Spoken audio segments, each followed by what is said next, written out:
What's going on, folks? It's Chris, the dating doc. I'm sure you already know that, right? That's my intro. I have a lot of friends that poke fun at me and they'll call me and leave me messages on WhatsApp and say, "What's going on, Chris, the dating doc?" But hey, I gotta have my catch line, right? Even if it's simply, it's Chris, the dating doc. You know who I am. So we're gonna talk about patterns today, okay? And what I mean about patterns is we're going to identify patterns that you may have in your life, whether it's dating or outside of dating, and how they can affect the dating and relationships, and what you can do to flip the script a little bit and consider your patterns as a way to either salvation when it comes to dating or something that may be leading you down the wrong path when it comes to dating. So I'll give an example of some patterns, or I'd say even rituals in the morning. So, in the morning, for those that don't know, I'm military, so a combination of shaving, showering, taking my dog out for a walk, making coffee, and watching about 5 or 10 minutes of either an educational video or my favorite streaming show that I'm watching at the moment. And then I'm off to work by about 8 in the morning, and if I'm a little bit late, about 8:20. But that's expected. That's part of my pattern of what I do to define my morning before I go off to work. 5 years ago, my dating pattern was go on all the apps that I'm part of, websites, Match.com, Tinder, Bumble, OkCupid, and see who I match up with, get some good conversation, sometimes canned questions, and see who responds back, get some attention, and go on a date. And three things would happen. I would go on a date. I would lose interest in the person because either the communication wasn't there, or unfortunately I was managing too much, which is not the right way to do it. And that's a whole nother video that I have.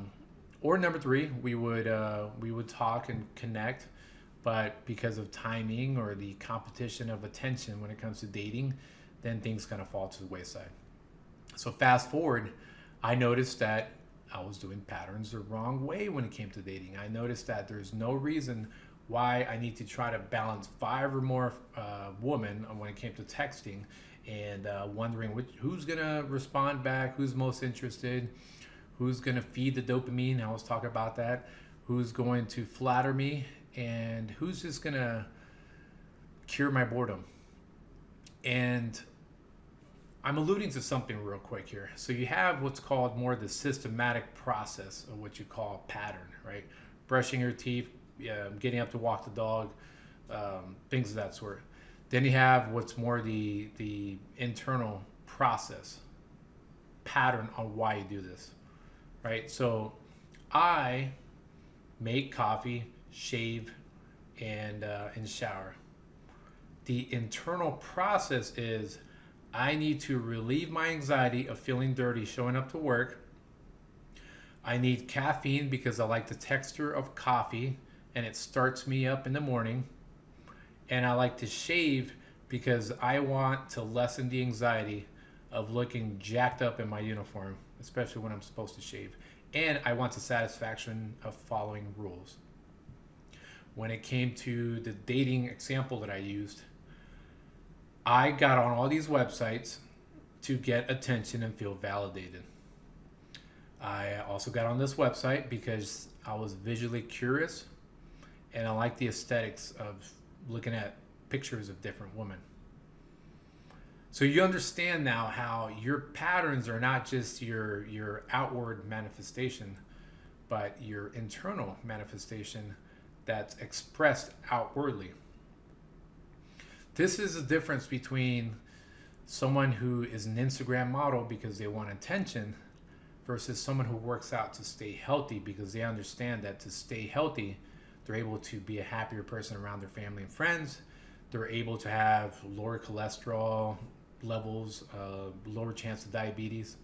If that's the focus as the internal process, then the outward motivation for working out is longer and it's self-sustaining compared to I can never keep up with that Instagram model.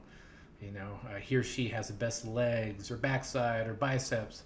If that is your motivation, it comes from a place of inauthenticity, okay? Being artificial. if you want to use that synonymously. So what are some of your patterns? Okay, start thinking about what is your outward pattern, right? Why do you work out? Why are you dating? And what is the internal part? So I'm going to use some other examples here that could be either positive or negative. So for example, I am still with this person because they look good, or I enjoy the sex with this person even though they're not best for me. And now you start looking internally. I am with this person because I fear being alone.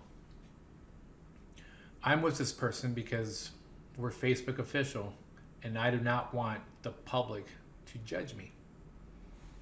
So you see the difference there. There's the internal, and that takes a little bit of meditation. And then there's the outward, which is more the surface reason of why you do a pattern or a process. So, doesn't mean you have to be perfect. I'm not asking to be some sort of monk or stoic where you're actively mindful on why you do everything. Sometimes I need to eat me some chocolate almond ice cream because I love it. There's nothing wrong with that. But I also understand if I eat too much of this, it's more than likely trying to plug a fake answer into a core issue. If I'm overeating beyond my health, something's wrong. No one should do anything in more moderation than they should. Same thing with dating. Never tell yourself, I'm brokenhearted, and you post it online, right? You let the world know that you're brokenhearted. 2 weeks later, you're dating again.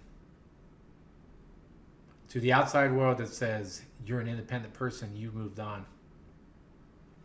Internally, it may mean there's a hole in my heart, and I'm filling it with the attention of others. And that's selfish. You're being selfish not to the other people. You're being selfish to yourself, being selfish to your heart, and not the most healthy way. And that might be a pattern that you continue to do. All these bruises and bumps you take from a previous relationship, you then get attention, you enjoy this new person's company, you start dating, it becomes a relationship, and you haven't dealt with this mess. And it's a pattern that if you don't internally identify and put a pause on, you're going to continuously do it. And what ends up happening is you keep wasting your time because you know for a fact you're hurt inside. You're not going to get deep with this person in the way you need to. You're not going to let your best self come out. So now you've wasted your time and you've also wasted the other person's time. And guess what? You have also been the cause of that bruise and the disappointment in the other person. And if they're jaded, if they're beyond jaded, they may have become you in some ways. And that's part of what's happening in dating is this holistic pattern. So I hope that helps. I wanted to make sure that I keep this a little bit brief because you need to make this an action item. While you're driving to work or before you go to sleep, think about those patterns, both the outward expression as well as the internal expression of that. Patterns can define you and patterns can destroy you. So lead your life the right way. I'm here to help. If you're interested in a session, I am here available in San Antonio in person, or if you're outside of San Antonio, I'll gladly see you through Skype, Zoom, FaceTime, whatever works out for you. I'm here for you guys. I enjoy the subject of dating and empowering others to live the best life and being the cure for the common day. Take care.